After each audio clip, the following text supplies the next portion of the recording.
Salam, Bapak Ibu, Saudara-saudari, pendengar setia PSGD di mana saja berada. Saya Pendeta Pranedi, saat ini bertugas di Resort GKE Nangabulik. Pada kesempatan ini akan membawa kita merenungkan kebenaran firman Tuhan dari kitab Yesaya pasal 32 ayat 9 sampai dengan 20. Namun sebelumnya, marilah kita berdoa, memohon bimbingan Roh Kudus. Kita berdoa. Bapa Surgawi, Bapa kami dalam Yesus Kristus, puji dan syukur kami panjatkan kepadamu atas kasih, kemurahan, tuntunan dan pemeliharaanmu untuk sepanjang kehidupan kami. Saat ini kami akan bersama-sama merenungkan kebenaran firman-Mu. Biarlah Engkau sendiri yang mengurapi kami dengan Roh Kudus, agar firman-Mu ini dapat menuntun hari-hari hidup kami, sehingga kami dapat hidup benar di dalam pemandangan mata Tuhan. Di dalam dan oleh Yesus Kristus Tuhan kami berdoa. Amin. Yesaya pasal 32 ayat 9 sampai dengan 20. Perikop peringatan kepada perempuan Yerusalem. Saya tidak akan membaca ayat-ayat ini secara keseluruhan. Saya hanya mengambil satu ayat saja, yaitu pada ayat yang ke-17, yang demikian bunyinya. Di mana ada kebenaran, di situ akan tumbuh damai sejahtera. Dan akibat kebenaran ialah ketenangan dan ketentraman untuk selama-lamanya.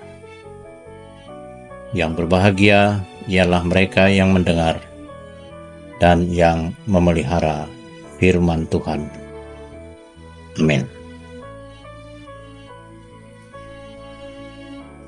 Perenungan ini saya beri tema hidup dalam kebenaran mendatangkan damai sejahtera. Untuk masuk dalam perenungan ini, saya memulainya dengan sebuah ilustrasi. Mungkin kita tahu atau mengenal ikan hias yang bernama ikan koki. Oleh karena itu, saya akan menggunakan ilustrasi ini untuk kita dapat masuk dalam perenungan ini, yaitu ilustrasi tentang ikan koki yang mudah lupa. Bapak, Ibu, Saudara-saudari, pendengar setia BSGD, ikan koki adalah salah satu jenis ikan hias yang banyak dipelihara oleh penggemarnya. Ikan ini terkenal sangat senang makan. Menurut cerita yang beredar, ikan ini terus makan, bukan karena lapar, melainkan karena ia mudah lupa. Ia baru saja makan, tapi terus-menerus makan. Hal ini terjadi dikarenakan ikan koki ini hanya punya daya ingatan yang sangat pendek, yaitu sekitar 3-5 detik saja. Oleh sebab itu, ia bisa saja mati karena lupa, karena ia terus makan. Bapak Ibu, saudara-saudari, pendengar setia PSGD. Pada zaman Yesaya, nasib bangsa Israel sesungguhnya sedang berada di ujung tanduk. Mereka terancam akan mengalami pembuangan. Hal itu terjadi akibat perilaku bangsa Israel yang mudah lupa dan tidak setia kepada Tuhan. Yesaya diutus untuk menyuarakan firman-Nya. Bangsa Israel perlu mempersiapkan diri karena kenyamanan dan ketentraman yang mereka alami saat itu adalah kenyamanan dan ketentraman yang semu. Karena mereka tidak bersandar pada Tuhan. Oleh karena itu, perempuan-perempuan Yerusalem diperingatkan dengan keras bahwa sebentar lagi ketentraman dan kenyamanan itu akan segera sirna.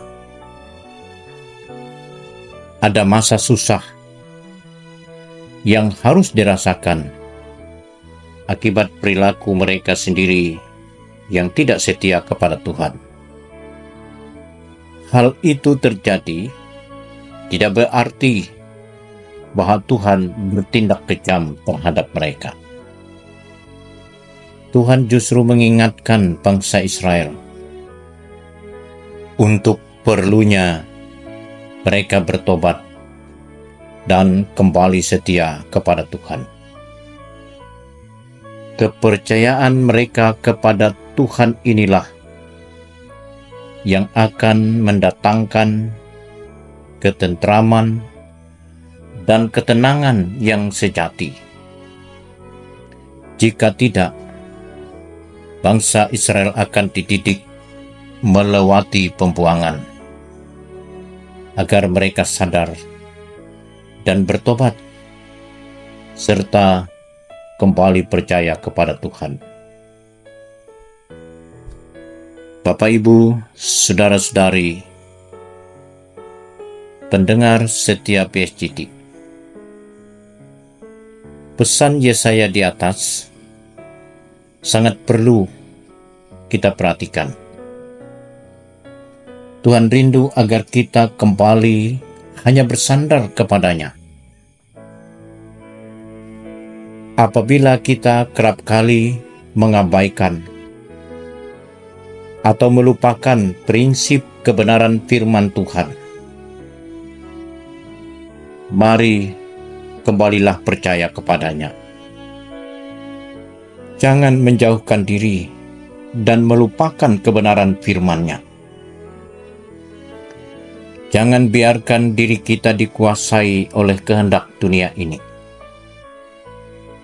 Cepatlah kita sadar dan ingat kembali kepada ajaran dan nasihat yang sering disampaikan melewati kebenaran firman Tuhan. Jangan seperti ikan koki yang mati karena mudah lupa diri. Percayalah kepada Tuhan, dan dengan kepercayaan kepada Tuhan ini yang akan menumbuhkan ketenangan dan ketentraman bagi jiwa kita. Disinilah yang dikatakan hidup dalam kebenaran yang mendatangkan damai sejahtera yang sesungguhnya. Amin. Mari kita berdoa. Ya Allah, Bapa kami di dalam Yesus Kristus, firman yang hidup, kami datang kepadamu untuk mengucap syukur karena Tuhan berkenan melalui hamba-Mu menyampaikan pemberitaan firman-Mu. Kami mohon supaya pemberitaan firman-Mu ini hidup di dalam hati kami untuk menghasilkan buah-buah kepercayaan kami, yaitu kasih, sukacita, damai sejahtera, kesabaran, kemurahan, kebaikan, kesetiaan, kelemah lembutan, dan penguasaan diri. Tolonglah supaya kami hidup hanya bersandar kepadamu, untuk kami dapat melawan segala keinginan yang jahat. Berilah pengharapan yang teguh, supaya kami dapat menjadi saksi-saksi Tuhan yang setiawan. Kami memohon agar berita Injil ini dapat disampaikan bagi mereka yang belum mendengarnya. Ajarlah supaya setiap kami boleh mempergunakan firman-Mu selaku suluh dan pelita bagi jalan-jalan kehidupan kami. Amin. Terima kasih. Tuhan Yesus memberkati.